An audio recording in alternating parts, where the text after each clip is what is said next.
Hello and welcome to Intuitive Journey with Desiree. I am Desiree Holmes Scherini, your host, and today I am really delighted to have as my guest Veronica Reyes, who is the author of this new book, Healing Through the Music of Life.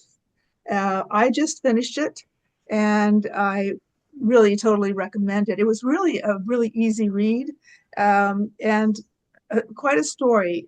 What Veronica did here is she kind of went through her life's challenges um, from her beginnings in Brazil to her current life. And she's had many of them. And her point in writing this book was overcoming the challenges and making choices rather than being a victim. And a lot of her book focuses on not being a victim, how to choose to make an opportunity out of a burden. Okay, so welcome, Veronica. I'm going to let you Thank um, you. talk more about your book. I really did enjoy it. It really was easy to read. I was finding myself going, oh yeah, what happens next? Also, I have to give a plug. Veronica was a client of mine, Yeah. and we evolved into friends. So I was very pleased that she gave me a plug in her book as her hypnotherapist, and I, obviously was someone that I really enjoyed working with and enjoy having as my friend now. Thanks So for having me. Thanks for hosting me today. It's a pleasure to be here, excited. exploring. Yes, it is exploring more about the book. And as you mentioned, like our experience, it's part of the journey, right? When I came to you for the first time, I was still dealing with some roadblocks that I knew were there. And I knew it, as I mentioned a couple of times in my book, until you don't clean the room, there is no space for good things to come. So I think that overall, that's the journey we all have to go through sooner or later. The sooner, the better. Yeah. And, I think, like you point out in your book, that people make a choice Yes. and they make a choice. And all of us have our challenges, right? And it's what we do with those challenges, that, change the trajectory of our happiness and well being in our life. Uh, Yes. so, you know, you start out your story, you pretty much go chronologically, um, without ruining the book, tell us a little bit about your childhood and the seeds that were initially planted that kind of led you in the direction of the way you Yes. choose not to be a victim now. Yeah.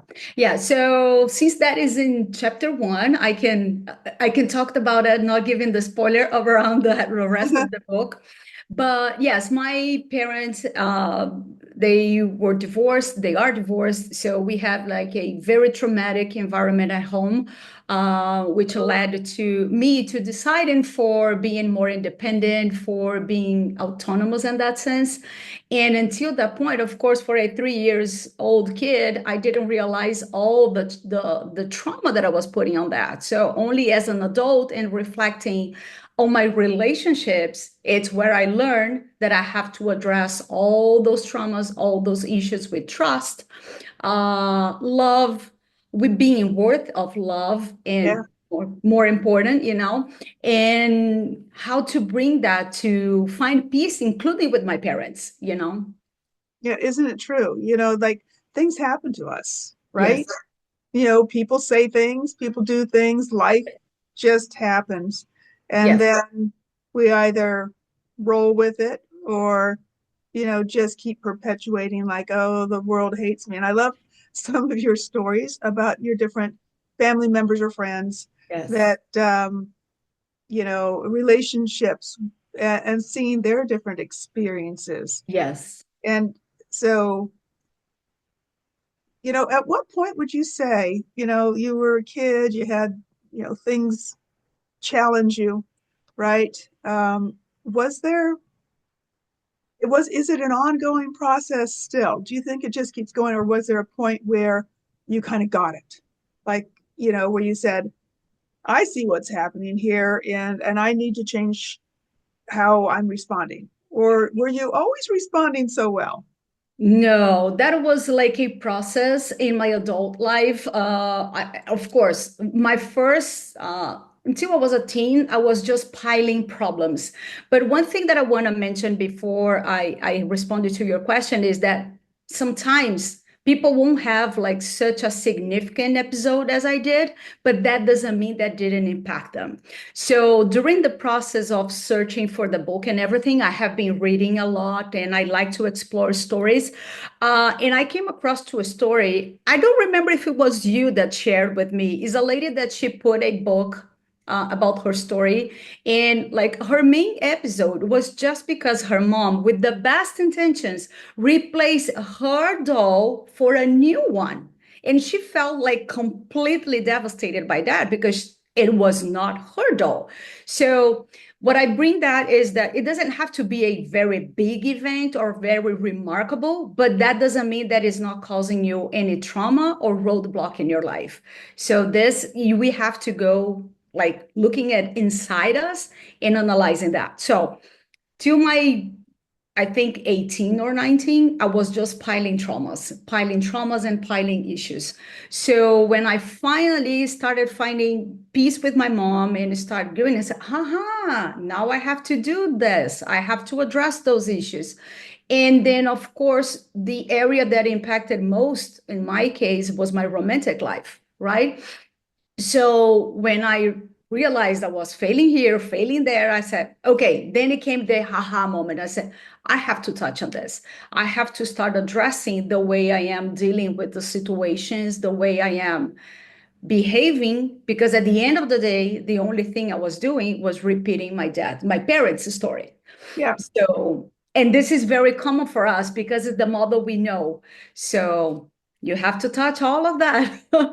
But it didn't come as one episode only. There were many in the course of my life. Yeah, and you do touch on a lot of that in your book. And I Yeah. think it's important to point out, as you learned, and that up until, here's the hypnotherapist version, up until the age of like 7, 8, 9, Yeah. we children are in an absolute learning phase. Their brain waves are even in an open learning phase, just almost like hypnosis. Yes. And maybe it's why, maybe nature does that so that they can be assimilated and learn to survive. Maybe it's an old thing to help Yes. child learn. But what we also learn is our role models. So what do we have to look at? What is a marriage? And the only way we know to relate to what do a husband and wife do is by the example we're living with. And so if you grow up with dysfunctional mom and dad, you really, unless you've spent good time with aunt and uncle or something like that who had a good marriage or had some other examples to compare, that the person's pretty much stuck with the role model they had and they repeat what they learned. And same thing with parenting skills. For Yes. example, if your dad was abusive, and you don't, and you have your own kids, maybe unless you've taken the time to learn, you just think that's just how it's supposed to be. That's Yeah. how you parent. Um, if you have parents that are fighting all the time, well, that's how you're married. You fight. Yes. Yes. So it does take an individual effort to stop that cycle of, you know, learned behavior if it's not productive and not good. You have to say, this is not working for me, Yes. um, to just keep repeating old patterns. And Yes, yeah, that's right. And more important, and I mentioned this in the book, is that we need to understand what are our secondary gains uh-huh, because there are always something associated. In my case, for example, ruining most of my relationships in life or finding for unavailable people was just because I was like in my comfort zone because that is what I knew it mhm, was safe in that sense, you know? So you think, oh, that another relationship that ended. No, but I'm still gaining because in my subconscious, I'm telling you, see, you are not worth it, that love. You are not, and you are reassessing all those informations that you bring there from the childhood, from way back, and you don't even realize, you know? yep. You're saying, yeah, see, I was right. Yeah, yeah, Yeah, yes, I was you're right. saying You I was see, I right. knew how it would end. Men are horrible. Yeah. And I was, talking to you before I pushed record about another client who, kind of has discovered that she's repeating a pattern in relationships based on a bad relationship and having the expectation that it's going to go wrong. So even sometimes I think when our subconscious has a pre-programmed expectation based on past experience or an example like from our parents, that we may even contribute. I think you talk about this in your book. You talk about, it's not all them, Yeah. that we might not even realize it, but we may contribute to the downfall of a relationship in little micro ways, Yes. um, feeling that we're right, and not realizing that we are doing that self-fulfilling prophecy. Yes. Can you share some of the ways that you found that you were doing that in past relationships? Like, did you, like, even an, actual example of maybe something that you did that you realize now, kind of helped it fall apart? Yes, yes. And that happened, it's very interesting because that happened like with what I could call like one of my best boyfriends. We were together for almost a year. We had no reasons to break up or anything. Um, So in micro situations, I started getting jealous, which is not my natural. Mhm. So I'm not a jealous person. I am very easygoing. But then it was an episode that exploded. Not again, not saying that he didn't give me the reasons, but the way I reacted to that was to terminate that relationship in the sense of, okay, you are getting too attached. It's time to end because then I reinforce because love will always get away from you. So you better do it now. Subconsciously, Yeah, that was the message I was telling myself. So you better terminate this now. you know, yeah, because it's going to end anyway. it You will know, go. Yes, somewhere in your subconscious, oh, I know this isn't going to work out. I should just end it now because it's, I know there's no hope, yes, yes, basically. yeah, And but ironically, there's still, everybody still goes, oh well, the next time yes, repeats again, unless you stop yourself and say, what am I doing? Am I, uh, reading too much into something small and making it into something that it's not?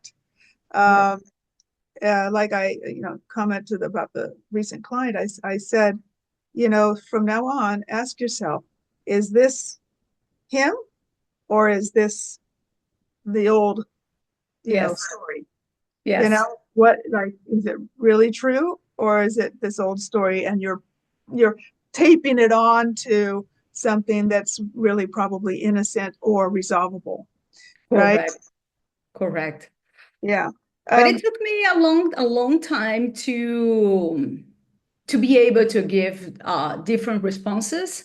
The person that drove me to write the book, which was the origin of all this and putting in paper.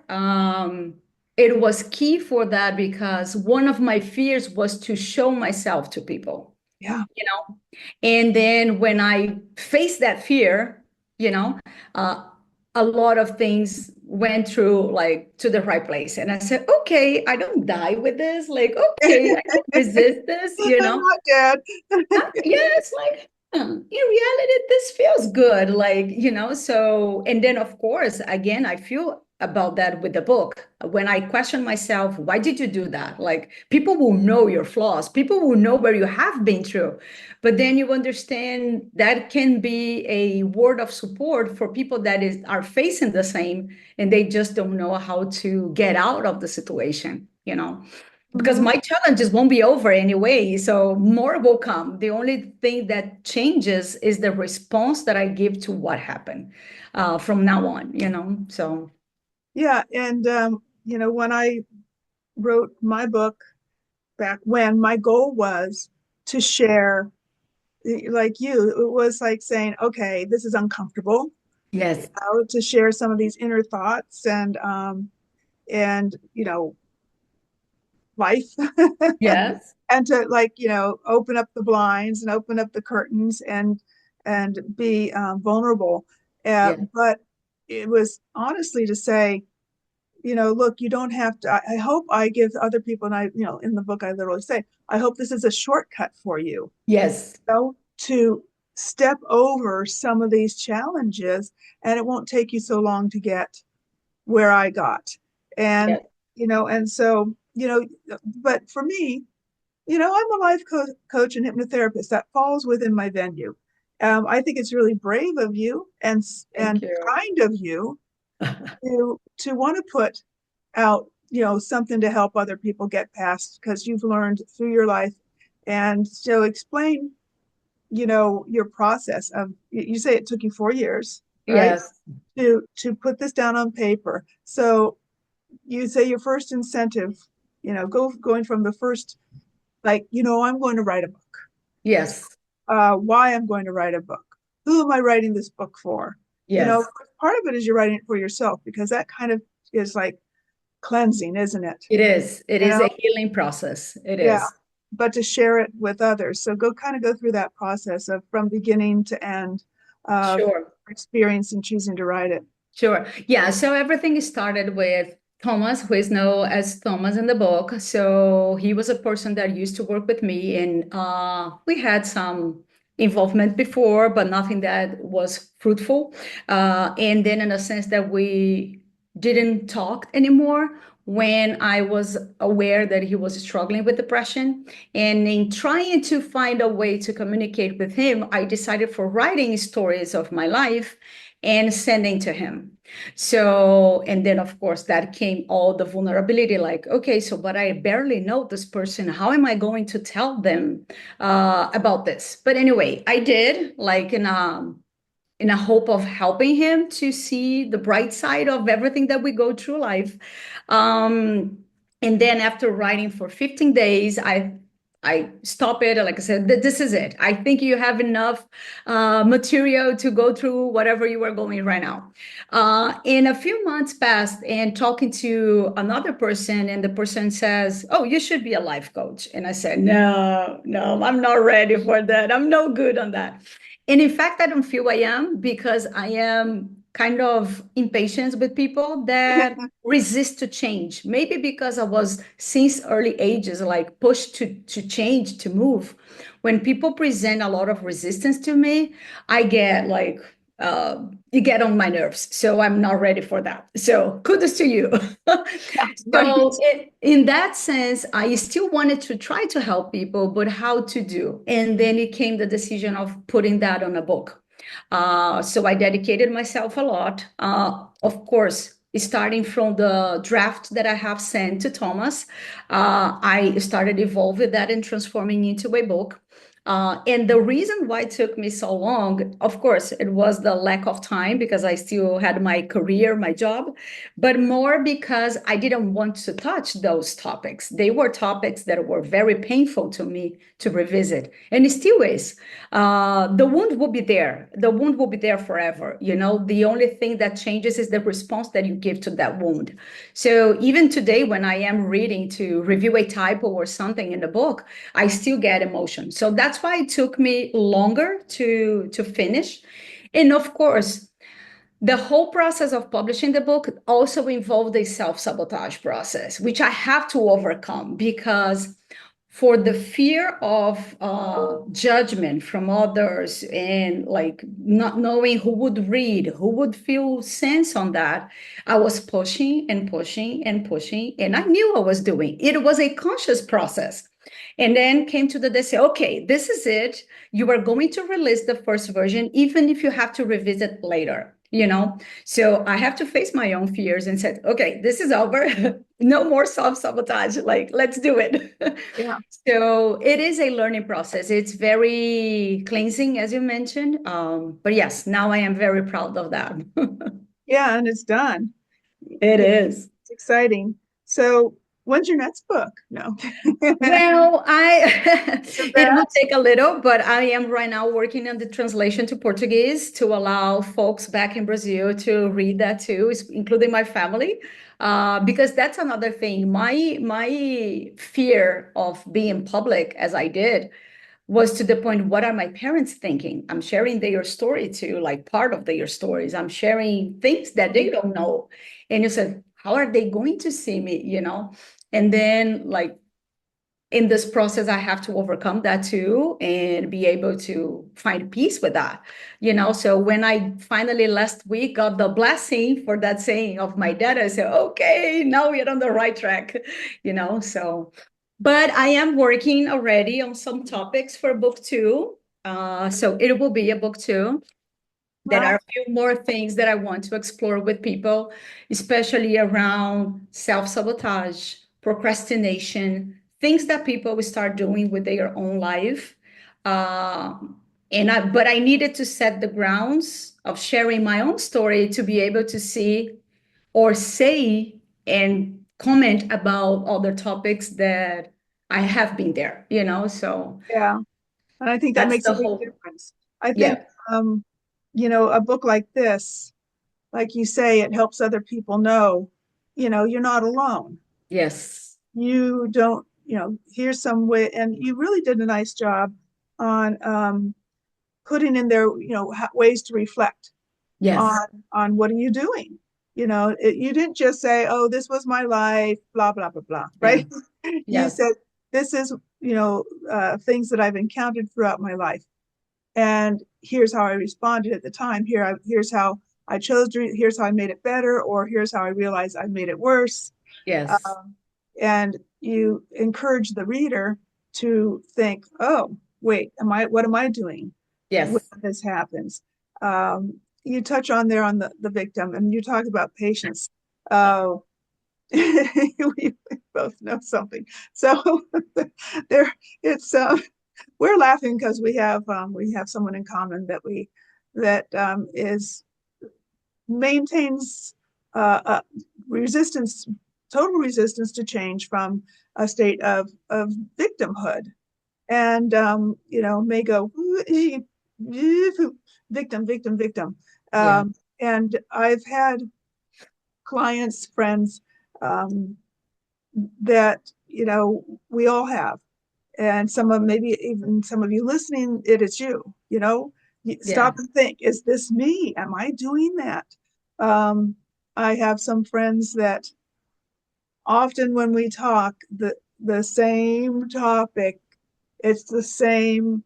They're doing this and they're doing that, and that AH did this to me, and it was 25 years ago, Yeah. and um, it's like, okay, and so what's new, you know? Yes.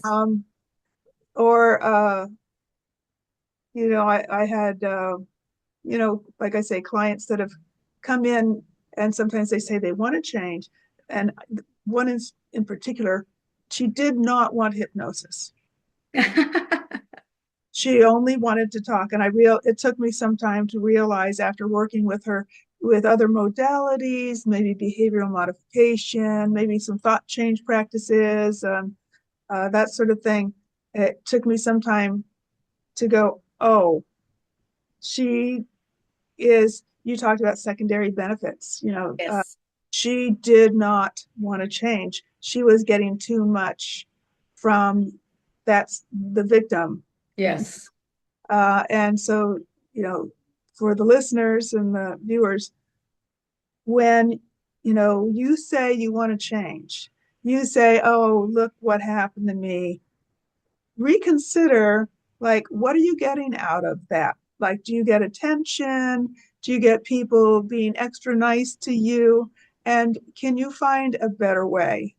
A Yes. better way, because staying in that, I'm a victim, I need help, I was hurt, I whatever. Yeah, for soon after the injury or whatever it might be, certainly it's normal to have anger, grief, unhappiness, sadness, but it's like you say in your book, Yes. you learn to come out of it sooner. You're like, Yes. okay, I'm not staying here. So, making that conscious choice to not stay in victimhood is so important. And I think you really address that in your Yes. book. And what's the secondary gain from being a victim? Yes. And, are you self perpetuating, your own state of for me? You know, Yeah. you could be like, yay me. Yeah. The most important for people to understand is that you can do that. Time will pass 30, 40 years. I have my own mother who still plays the victim role. But the thing is, it won't solve your problems in No, any way, in any way. So only when you earn your part of the story and you understand that even if you were a victim, you have contributed somehow for the wrongdoing, you fed the wrongdoing in somehow, yeah, uh, is when you get out. So literally is earning your own story. So, okay, that happened. I had no control. And I have a situation that happened to me in the process of publishing the book. I had my attorney, my immigration attorney, and she failed to file a very, very important document. So I had no control on that situation. I am trusting on her. So when it happened, like, no kidding, I spent 3 days fighting with her in my mind. So it doesn't mean that I am against just because I wrote a book that I am bulletproof on that. No, it's not.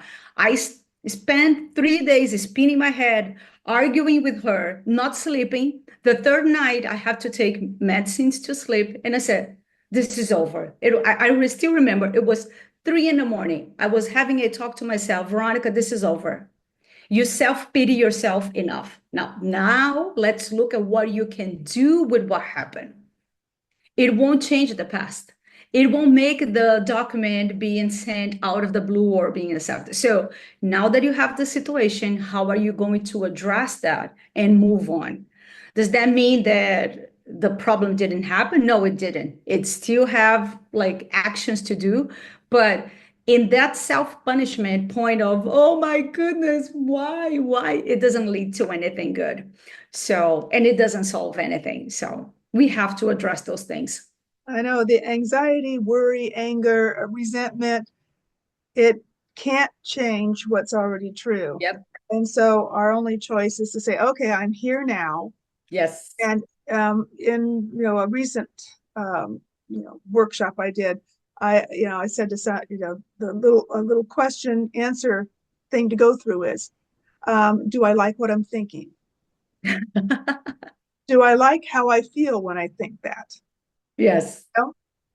And if the answer is no, then stop it. Yes. It's like, stop it. Even just to shift to something neutral, you know. Yes.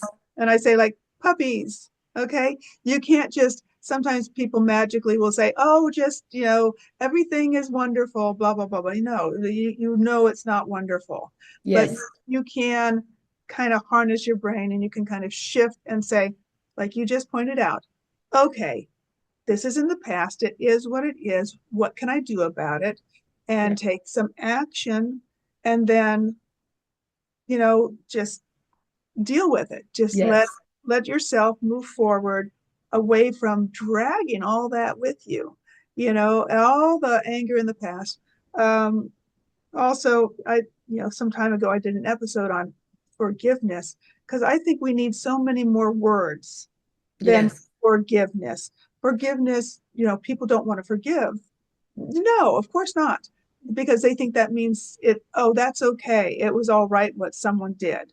And Yes. no, it does not mean it's okay. And you point that out in your book Yes. too, right? Yes. That you talk about, no, it's not okay what someone did, but there's got to be another word that says you let go of, Yeah. like you talk about your mom, you let go of carrying that around inside. You say, okay, that person was wrong for that behavior, Yeah. but I'm not going to keep torturing my inner world by still letting them have me suffer from it. There are even people that are dead and Yes. are like, I'll never forgive them. It's like they're dead. You can't punish them. They Yeah. curse them to hell if you want, and then be done with it. right? Let it go. Uh, Yes. um, and like you say, me too. Talking about it is easy to slip into that um, when old, like you talk, old feelings come up Yes. and old resentments can come back, no matter how enlightened I am and the work I do. I too will say, well, I remember when, and Yeah. this person was. Can you believe they did that? Yes. And Yes. I still will bring up that like that sense of injustice and anger sometimes at something that happened way in the past. Um, my trick to calm back down is something is to kind of acknowledge that, sort of like your parents were doing or whatever. People simply are doing what they know to do. Yes. No, they may just not and I use the example maybe I did with you some time ago, the example of having a toolbox, and Hmm. everybody has a full toolbox. So they may pull out the hammer and beat you over the head with it because they don't have a thread and needle to do something more Yes. delicate. Uh, and so they harm it, but it's like letting it go, just saying that's them and their behavior and the way that it's not about me, it's about them, It is about them. and let their bad behavior be that their bad behavior, not stick in my gut, Yes. which takes discipline and exercise to cut that tie that would keep us so angry with the behavior of other people. Correct, correct. And I would say that for most people, they think that that is allowing to repeat, but it's kind of the opposite. Because when Mm-hmm. you forgive, which it does not mean forgetting, is that you learn how to deal with the situation.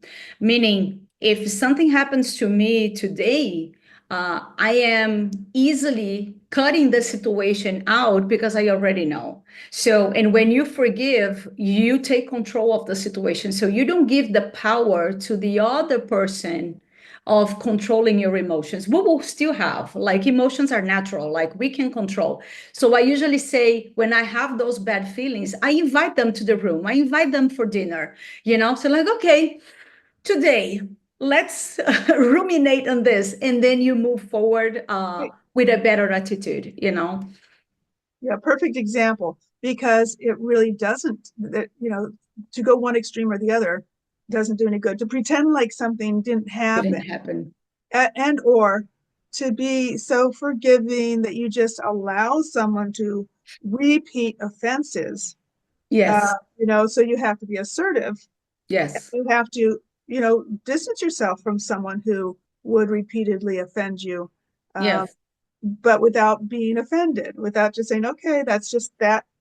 It's like, it used, I forgot you used this, it's used many times. There's a rock in the road and you stub your toe on it. yes, Okay, go around the rock. Don't just keep stubbing your toe on it every single day and yeah, allowing you learn to just get around it and say, oh, okay, yes, I'm not going near that rock today. yes, correct. I was thinking earlier during a conversation with a different group this morning about people's behavior and how we deal with it. And I said a lot of it has to do with intention too. You know, Yes, um, sure. like do and sometimes people do intend to purposely hurt you. Yeah. This is their goal, is to have you be uncomfortable and hurt, Yes, because and that's, you just, once again, you say, wow, okay, that is their issue, that this is how they think. They're not a happy person, because a happy person we would would never not do that. be trying to cause Yes, unhappiness with other people, and it's easier to just let it go and say too bad for them. yes. A uh, good example of what you were saying is Thomas, and it's there in the book. So he knew he was hurting me, but yeah, he wasn't able to stop. And like, am I going to forgive or invite him for dinner? No. right, But on the other hand, I look at the other person with a little of compassion, which is what happened when I learned he was with depression, because as you said, he was not happy either.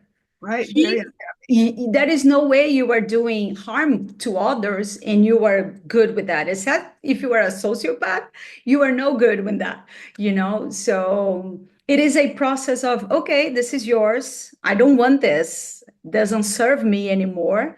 But we also need to learn that life is a school. And I mentioned that in the book. So as soon as you learn something, that situation stopped to happen in your life. So when you take your lessons from certain situation, that is the beauty of forgiving, because you understand, okay, something I learned about this, or about the situation, or about myself, or about the other. So I took some learnings here. When you move forward with your learnings, that situation won't happen again in your life because you already know how to deal with that.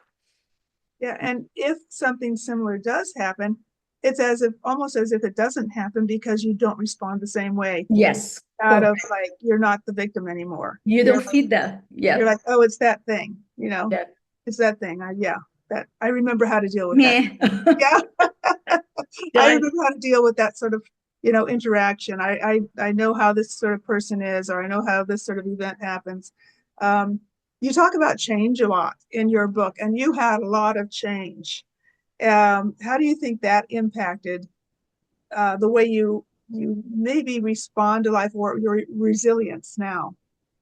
Certainly, after everything I have been through, I am way more resilient, humbler, definitely a better person. Does that mean that my journey is over? Of course not. I'm by the way, thinking, meantime, we are talking, I said, I should do another hypnotherapy session. So Anytime. Oh, no. yes, that is always something we can do better. One thing, for example, that I am still in the process of doing, I didn't excel yet. I didn't pass my final exam is because of my background. And you know this, we have worked many times together on this. I have been responding to many of the incidents in my life in a very aggressive way. So now it is still part of my process doing this change, and there will be hiccups. There will be days that I will be super aggressive unintentionally, but at the least now I am aware of where I have to change and do a better way, in a way less aggressive way than I would do in the past. But I am a strong believer that whatever we want to change in our lives, we are able to, you know so it's just putting the effort and insisting and persisting. Changing habits, it's not easy at all. Takes time, takes energy, but it's completely possible. Yeah. Are there any last things you want to add about your book? Or any other things that you'd like the audience to know? Um, you know, as the cover of the book mentioned, I think one of the most important message, and that's why I brought the hands dirty, is that the process isn't easy. I will never promise that the process of changing whatever you want to change in your life, it's easy. So, but it's possible. So if you put the effort, whatever tools you want, like I have been in therapy, I did hypnotherapy, I did neuroscience courses, a lot of things. Everything is a puzzle to put together in your healing process, but it's completely doable and possible. And the candies that you get on the other side is way better than Yeah. the unsweet things. Yeah, right. And I think you kind of summed that up in your last chapter, that Yes, you have choices and you have power to do what you can do to get to your goal, rather than just saying, oh, well, I'm just going to let the universe throw me into the river and see yes, what shore I wash up on. yes, That it does take, you know, work. It takes yes. work on yourself and the way that you live your life, right? Yeah, but as I finish in the book, like we are responsible for creating our own health. So when we understand that, life gets way better. Yeah. And you just feel better, right? Veronica, thank you so much for being Thank here. you. And again, I really did enjoy. I'm not just saying Thank that you. because you're getting interviewed. I really did enjoy reading this, and I think anyone who wants to pick this up, it's an easy read that gives you lots of opportunity to think about your own life and make some positive changes. and reflect. Yeah. Yeah. So I'm going to Thank sign off, you. and thanks for being here. Let me stop recording. Thanks.